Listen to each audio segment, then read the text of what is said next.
Pemirsa, kita tahu jika stroke termasuk penyakit berbahaya yang tak pandang bulu.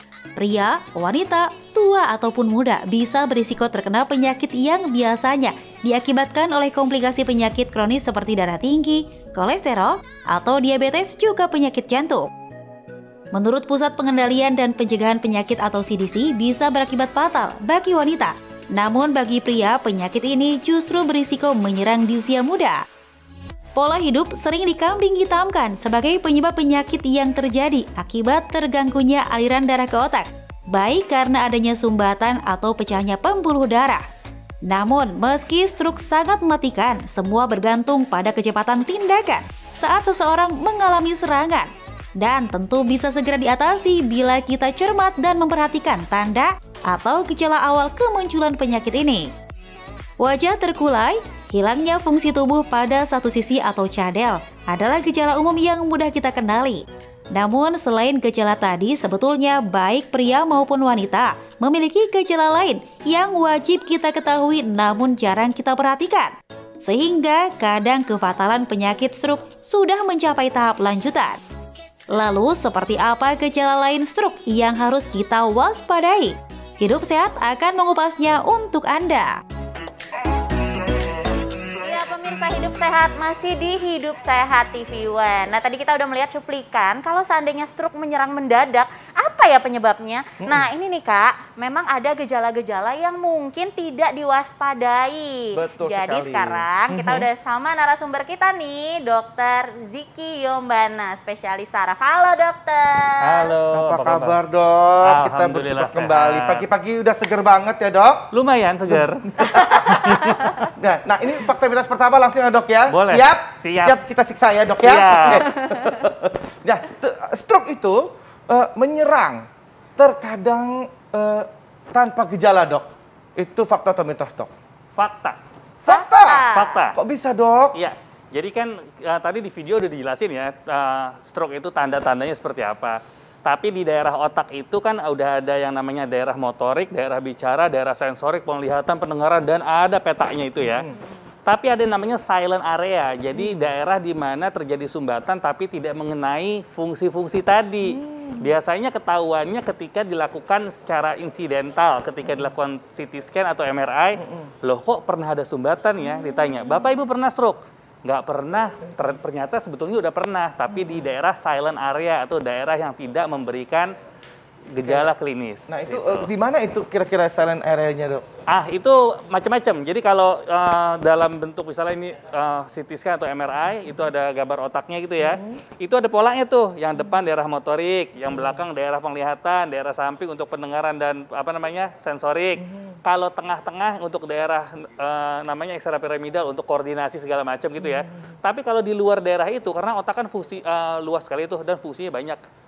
Kalau ternyata di luar daerah-daerah yang tadi, biasanya tidak memberikan gejala apapun.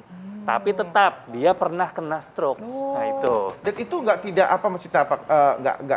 merasa sakit atau apa gitu pada saat kena itu ya dok? Enggak, karena makanya tadi bilang tidak bergejala. Nah istilahnya silent area, silent, ya kan?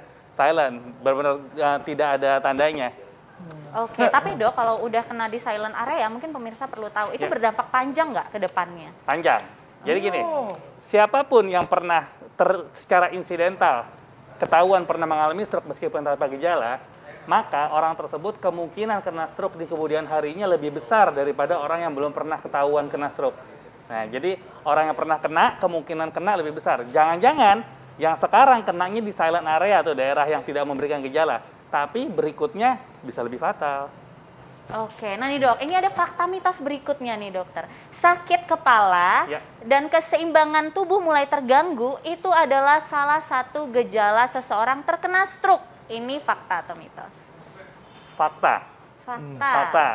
Kita bicara fakta di sini kan tadi disebutkan dokter Nisa kan salah satu ya.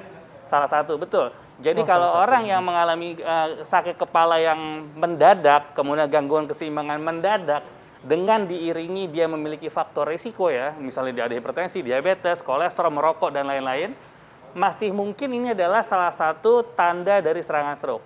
Tapi jangan disamaratakan, wah setiap gangguan keseimbangan atau sakit kepala pasti stroke, ya nggak gitu juga. Oh gitu. Jadi tiba-tiba emang lagi kepala aja, mau stroke nih gitu. Takutnya kan nanti orang Belum gitu ya. tentu. Belum tentu kan ya dok. Iya.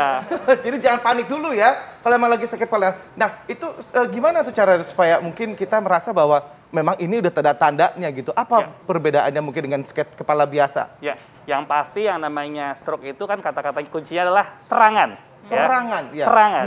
Kalau serangan itu tidak memiliki apa ya, istilahnya nggak pakai ketuk Tanda-tanda pintu ya, gitu, nggak tanda-tanda. ada. Jadi muncul mendadak. Jadi siapapun yang mengalami sakit kepala muncul mendadak, usianya sudah faktor resiko stroke, artinya udah usia 40 ke atas itu, terus dia juga merokok, metaboliknya nggak oke. Boleh dia mikir ini stroke dulu daripada kecolongan. Nah Begitu. itu. Jadi mendadak kata kuncinya. Ya. Oke. Bagaimana dengan orang yang punya riwayat darah tinggi, dok? Ya. Nah, mungkin ada gejala tertentu nggak sih yang mungkin dirasakan? Mungkin pemirsa perlu tahu nih, dok. Ya, terkait darah tinggi. Jadi darah tinggi ini sebetulnya adalah silent killer. Tuh, saya udah berapa kali ngomong silent hari ini. Iya benar ya, ada 2 kali tadi barusan. Jadi silent silent area, killer. silent killer, Iya. Silence of the Lambs lagi nanti film. Jadi silent killer ini hipertensi atau tekanan darah tinggi yang selama ini mungkin masyarakat beranggapan, wah kalau tensinya naik sakit kepala segala macam, itu adalah salah. Oh, Jadi hipertensi tidak memiliki gejala apapun, tidak memiliki rasa apapun, sampai dia memberikan komplikasi. Komplikasinya bisa ke otak, bisa ke jantung, bisa gagal ginjal, bisa mata. Nah itu. Jadi kalau hanya hipertensi saja tanpa komplikasi, tidak ada rasanya. nah jadi itu sebenarnya kalau tensi biasa itu kelihatan nggak sih sebenarnya kalau kita nih lagi hipertensi deh, gue ini ngerasa hipertensi gitu. Nggak mungkin. Nggak mungkin ada rasanya. Nggak mungkin ada rasa. Harus dicek. Harus dicek ya, jadi Harus berkala. dicek. Mungkin tiap pagi itu kita kayak punya alat Ya, tensi betul. gitu ya. Banget. Dicek secara periodik untuk menyimpulkan hipertensi atau tidak. Kalau ada yang bilang, wah kalau sakit kepala saya di tensi kok naik ya. Terbalik, karena sakit kepala tensinya naik. Bukan tensi naik jadi sakit kepala. Oh, begitu Ini kan penting. ada sakit, tertentu mungkin apapun itu mungkin membuat tensinya naik ya, Dok? Ya, apapun rasa tidak nyaman di dalam tubuh, baik itu sakit kepala atau cantengan pun Ya. akan membuat tensi naik. Oke, nah dok, jadi kan memang semua orang tuh kalau bisa di rumah punya satu oksigemeter ya, tensimeter, Tensimeter. tensimeter. Nah, jadi berapa kali kalau bisa dicek gitu dok dalam seminggu? Mungkin pemirsa perlu tahu. Ya biasanya sih kalau untuk awal-awal kita screening sekitar kurang lebih dalam 1 minggu kita lakukan tiap hari. Dan Oh, tiap dicek hari. pada jam yang sama dengan kondisi yang santai. Oh, Ya. jadi jangan lagi menggebu-gebu Benar, gitu ya. jangan habis lari, tensi ya pasti naik. Iya betul. Ini benar-benar lagi santai. Kira-kira itu sampai berapa sih, Dok? Maksudnya tekanan darah itu yang kadarnya itu yang normal deh. Yang normal. Tekanan darah yang normal sebetulnya kalau selama ini masyarakat tahunya adalah 120/80 ya. Sekali lagi itu salah. Oh, Karena yang normal adalah atasnya kita ngomong sistol adalah kurang dari 120. kurang dari 120 itu normal Iya, ya. ketika udah 120 yang selama ini udah terlalu ngetop itu adalah normal, itu Iya. sebenarnya adalah pre-hypertension. Udah mulai gejala menuju hipertensi. Jadi ambang batasnya itu adalah 120 bawahnya, Dok? Bawahnya yang penting di bawah 100. Di bawah 100. Iya. Gitu. Oh. Oke, nah ini dok biasanya kalau misalnya orang yang obesitas dok ya, Kamu aja kelebihan berat kayak aku. Ya, enggak apa-apa. Tenang aja. itu biasanya tekanan darah tinggi apa tidak dok? Kecenderungannya ada, yaitu kita sebut namanya sindroma metabolik ya. Jadi dengan adanya lingkar perut yang lebih dari 100 biasanya gitu ya. Aduh langsung ditutup ya kak, nggak nyampe saya, ya. saya tidak menyebut siapa-siapa ya.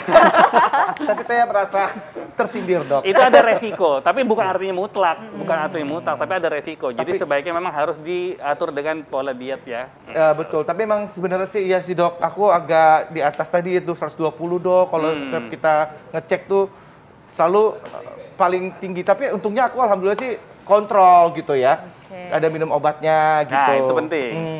Itu penting ya, Dok ya. Baik. Ya, ini ada lagi nih dok yang selalu menjadi pertanyaan masyarakat nih. Salah satu tanda bagian tubuh terasa kesemutan Iya. atau kebas adalah gejala stroke. Nah ini banyak banget nih masyarakat berpikir seperti itu. Tapi dok, jangan dijawab dulu. Sesaat lagi tetap di Hidup Sehat. Halus banget sih. Itu jangan